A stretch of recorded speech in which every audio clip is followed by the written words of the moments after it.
J.D. Vance is not going to escape because Donald Trump had a lisp last night. He appeared on 3 different shows this past Sunday. Here is one of J.D. Vance with Dana Bash being asked the question as to, do you subscribe to what the head of the ticket was doing the other day, where he's like, he didn't realize that, or he thought that Kamala Harris was not black enough to be black, or that he said she became a black person. That's what he said all of a sudden.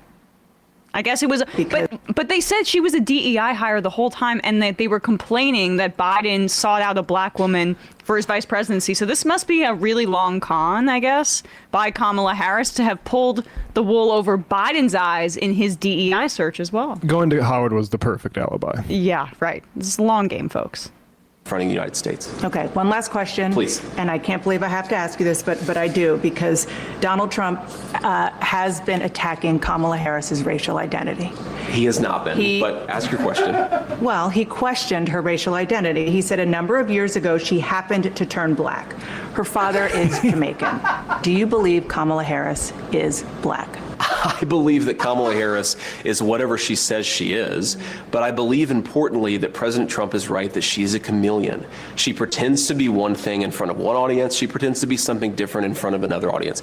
Look, Dana, she's not running a political campaign. She's running a movie. She only speaks to voters behind a teleprompter. Everything is scripted. She doesn't have her policy positions out there. She hasn't answered why she wanted to ban fracking, but now she doesn't. She wanted to fund police, but now she doesn't. She wanted to open the border, but now she doesn't. She should have to answer for why she presents a different set of policies to one audience and a different set of policies to another audience. And I think that's what President Trump is getting at. This is a fundamentally fake person. She's different depending on who she's in front of. With respect, you changed your position on an important thing, which is Donald Trump. Of course I did. And so why are you not a chameleon? He's not white. I've explained to the American people what's different. People change their minds when the facts change. They should. But if you want to be the people's vice president or president, you should have to stand before an interviewer and say, this is why I changed my mind. So the fact that changed was instead of what Vance expected, which is Hillary Clinton beating Trump, Trump beat Hillary Clinton. Exactly. Well, you know, I mean, if your opportunities switch, and then you switch your position. That's all. Which is incredible. He's accusing her of being a chameleon. The dude changed his name 3 times. I mean, but he didn't change his shade. I mean, when he talks about chameleon, you know what he's trying to say. And that could be the one thing that they can hit her on is like, yes, Kamala Harris has in many ways changed a lot of her positions. Like she was a co-sponsor of Medicare for All, and then when she ran for president, she changed it to like, okay, just dental and vision or whatever. She was a co-sponsor of the Green New Deal. Now she's backed out of a lot of those positions. Now I see that as somebody who's on the left and wants to make change through like her candidacy as somebody who can be moved, right? And like that's something I actually value, really. I think especially after Biden and his insane aging recalcitrance. But like for them, they don't want to bring up Medicare for All. They don't really want to bring up the fact that the Biden administration had a more pro-family policy than what he's talking about with the child tax credit. They can't bring up the substance because then they get dragged into something where they can't fight it, right? Like they don't have a good argument for it. Yeah, that's a good catch on the chameleon.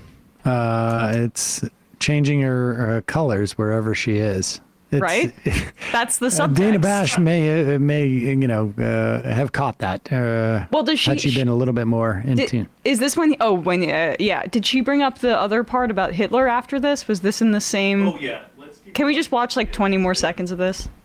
Vice president or president, you should have to stand before an interviewer and say, this is why I changed my mind. So to everybody who's seen that I criticized Donald Trump, since he asked the question, here are 2 things. You didn't just criticize him. You said he could be America's Hitler. Well, that's a criticism, and I didn't say that exactly. What I said about Donald Trump and what I believed about Donald Trump, 2 things that really changed. First, Vance really realizes we don't need to hear any more of this. Like, if I talk really quickly and I can get away from what I just said, like, I mean, that's criticism. You know, you're America's Hitler. Mild. That's a criticism. You know. You're like America's Hitler, or you know, I don't like your position on fracking. Well, reminds me like a lot of the right. I don't think this is Vance, but a lot of the really right wing guys, they hate Hitler because he kind of blew being a really right wing guy for a long time. He kind of made it a bit of a down. We got to live this down now. Well, I mean, Candace Owens says she hates Hitler because he was expansionist. Yeah, exactly. It's the same sort of thing. Yeah, he was really competent, but he kind of like he's making it everyone jump down our throats. So we're just trying to do normal, extremely fascist things. Right. Hey, folks, don't forget to hit the subscribe button and check out our daily show. We do it every day at 12 p.m. Eastern for about 2.5 hours. We even take phone calls. You should check that out.